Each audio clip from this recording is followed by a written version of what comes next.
Hello my dear friends, Bibi math একাডেমির পক্ষ থেকে শুভেচ্ছা জানাই। আশা করি ভালো আছেন সবাই। বিগত বিভিন্ন চাকরির পরীক্ষায় আসা মূলত অমূলত নির্ণয়ের কয়েকটি কোশ্চেন নিয়ে আজকে আমি হাজির হয়েছি। আশা করি আপনারা শেষ পর্যন্ত থাকবেন।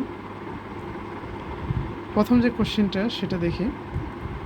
কোশ্চেনে কী বলা রয়েছে, যে সংখ্যাকে দুটি পূর্ণ সংখ্যার ভাগফল আকারে প্রকাশ করা যায় না তাকে কি বলে? তার মানে কি? দুটি পূর্ণ সংখ্যা আমরা তো জানি, তাই না, যে 0, 1, 2, 3 বা -1, -2 এগুলো কি সব পূর্ণ সংখ্যা।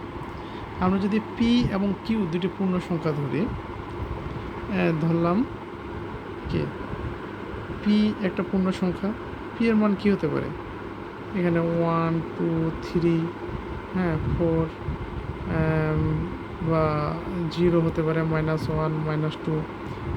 যেহেতু এখানে দুইটি পূর্ণ সংখ্যা বলছে, এটাকে আমরা কিউ ধরতে পারি। যে পি এবং কিউ দুটি কি পূর্ণ সংখ্যা ধরলাম, এবং এগুলোর মান কী হতে পারে? 1, 2, 3, 4, 0 হতে পারে, -1, -2 ডট ইত্যাদি কিছু হতে পারে, তাই না?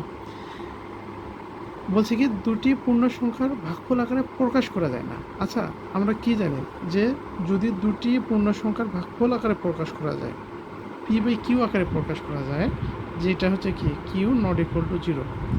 যদি দুটি পূর্ণ সংখ্যা ভাগফল আকারে প্রকাশ করা যায়, তাহলে এটাকে আমরা কি বলতাম? মূলদ সংখ্যা বলে, তাই না? যদি প্রকাশ করা যায় তাহলে মূলদ, যেখানে কিউ নট ইকুয়াল টু 0। আর যদি প্রকাশ করা না যায়, এইভাবে যদি প্রকাশ করা না যায়, তাহলে কী হবে? অমূলদ হবে, তাই না? তাহলে এখানে উত্তর হচ্ছে কি অমূলদ। আচ্ছা, দুটি পূর্ণ সংখ্যা কিন্তু প্রকাশ করা যাবে না কেন? আমরা তো প্রকাশ করতে পারি, তাই না? কিন্তু এখানে একটা কন্ডিশন আছে কি কিউ নট ইকুয়াল টু 0। তার মানে কি দুটি পূর্ণ সংখ্যা, একটি যদি কি হয় 1